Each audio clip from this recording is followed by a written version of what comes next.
it's been a long road to get here, but we finally reached the last and most recent official Touhou game, as of the time of this recording at least, which is early April 2014, in Double Dealing Character. Is it the best of the series, or does it not quite live up to its predecessors? Let's take a look! The setup on this one is that there's a yokai uprising in Gensokia. Now, normally Reimu and Marisa would be all about oppressing the crap out of the rebellion, but there's a strange power at work that's causing the weapons of Reimu, Marisa, and surprise Sakuya to act weirdly, sometimes even attacking their user. It's up to the player whether they take their malfunctioning weapon in hand or cast them aside in their quest to crush the rebels. Does that make the Scarlet Devil Mansion the Empire? Even by Touhou standards, this story is simple.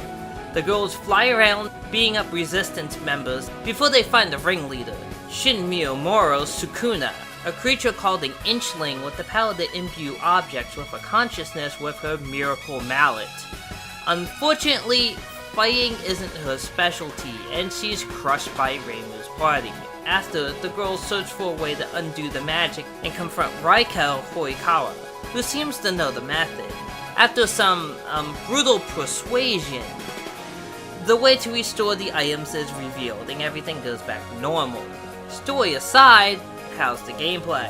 Zune decided to adopt a back-to-basics approach, and the result is a very simple gimmick compared to many other titles. It's all about the point collection line, a feature I've really neglected to explain because it wasn't a focus before. Since embodiment of Scarlet Devil, there's an invisible line near the top of the screen.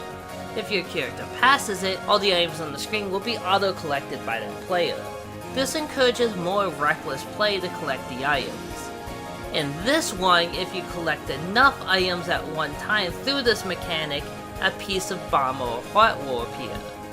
That means, more than any game before, it's vital to play near the top of the playfield in order to gather more resources. It's a brilliant risk-reward mechanic. Everything else works as in previous titles, with the same continue where you left off with limited credit style.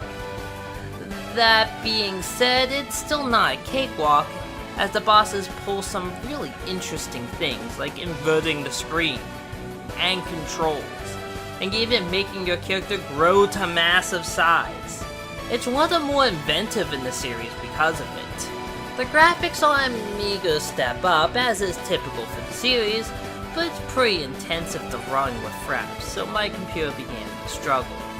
The slowdown was helpful to completing the game, but certainly was not intended.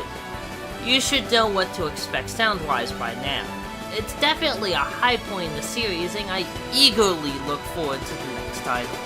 Now, even though that's the last of the official games, we ain't done yet. In fact, not even close. Join us next time when we look at 5 fan-made games. And believe me, there's a crap ton out there besides just them.